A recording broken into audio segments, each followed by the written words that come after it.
Ever feel stuck grinding away at a job that eats most of your time for a paycheck that feels like pennies? You tell yourself it's secure, a golden ticket to a measly 3-week vacation each year, and a maybe there, maybe not pension after decades of service. Dream job, right? Wrong. There's a whole world beyond the cubicle walls. Let's get into something interesting: the philosophy of Robert Kiyosaki and the lessons we can learn from it. Lesson sort of 1. We've all been sold this story. Work long hours, buy a house, secure that safe job, and maybe someday you'll be rich. But here's the thing. Rich people play a different game. Their secret? Assets. Let me explain. You think your house is your best investment? Well, nope. If your house is your golden goose, you've got a problem. Rich people buy things that make them money, like stocks, bonds, or even rental properties. These are assets. They put money in your pocket. Your fancy car? That's a liability. It constantly drains your cash. See the difference? It's like this. Rich people get paid, then buy assets that grow their wealth. The middle class works hard too, but their paycheck disappears into things they think make them look rich. New TVs, dream vacations, expensive cars. They might look successful, but they're stuck on a treadmill to nowhere. Now you might be thinking, isn't the stock market risky? What if I lose everything?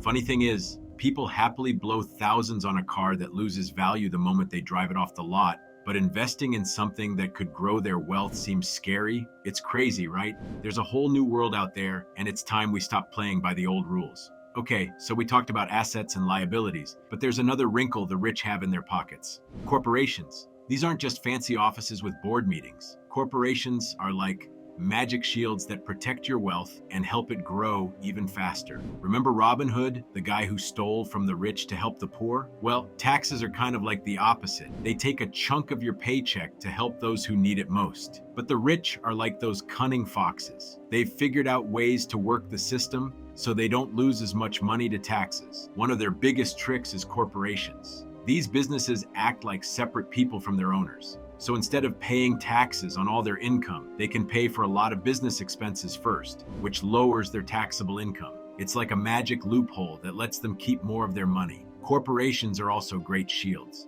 Imagine you own a boat shop. A crew of Vikings rolls up and steals everything, even your best employee. If you didn't have a corporation, you could be on the hook for everything they took. But with a corporation, your personal stuff is safe. The lawsuit can only go after the company's money, not yours. Pretty slick, huh? So the rich use assets to make more money in corporations to protect what they already have. It's a whole different game they're playing, and it's time we learned the rules.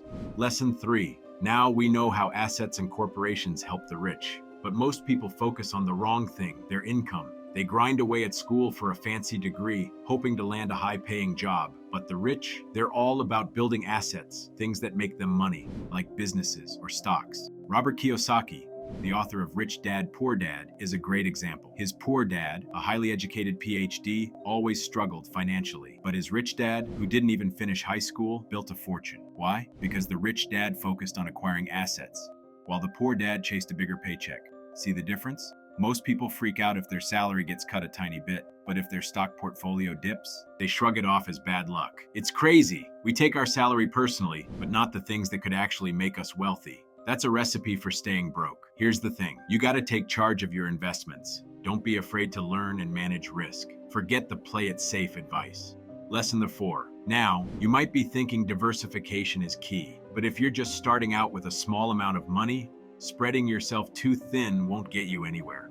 Look at the richest people in the world. Jeff Bezos, Amazon, Elon Musk, Tesla, SpaceX, Bernard Arnault, LVMH, Bill Gates, Microsoft, and Mark Zuckerberg, Meta. They didn't get rich by sprinkling their money everywhere. They focused on a few key areas and crushed it. Think about it. If you only have a few eggs, wouldn't you put them in a safe basket or two instead of scattering them all over the place? Once you've built some wealth, then sure, diversify.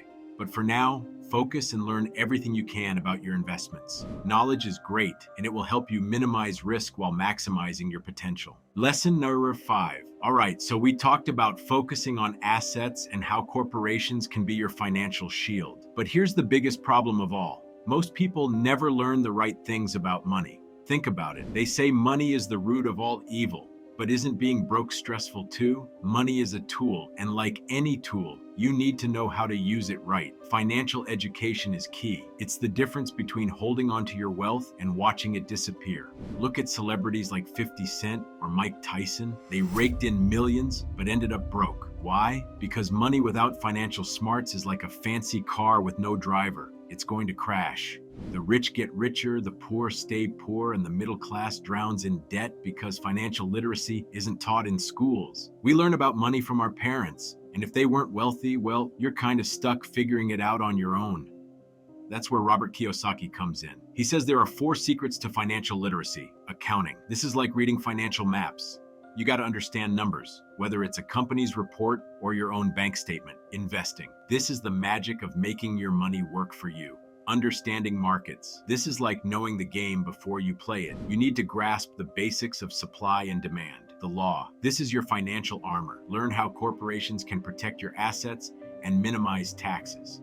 Don't be afraid to invest in yourself. The best things you can buy are knowledge and skills that will help you overcome your financial weaknesses. Kiyosaki spent a fortune on books, seminars, and learning from the best. Guess what? That investment paid off big time. Some people think they already know everything, but that's a recipe for disaster. Remember, we have 2 ears and 1 mouth for a reason. Listen more, talk less. So, to recap, lesson number 1, buy assets that make you money every month. Lesson number 2, use corporations to shield your wealth and pay yourself first, not the tax man. Lesson number 3, take charge of your investments. They're more important than your salary. Lesson number 4, focus your investments to build real wealth. Lesson number 5, educate yourself in personal finance. Learn accounting, investing, and how markets work. This is just the beginning. There's a whole world of financial knowledge waiting to be explored. The best thing about this book is that it challenges traditional ideas about money. Forget the work hard, get a good job routine. The rich focus on assets, things that make them money like businesses or stocks. They use corporations to protect their wealth and pay less tax. The book emphasizes financial literacy. Don't just chase a paycheck,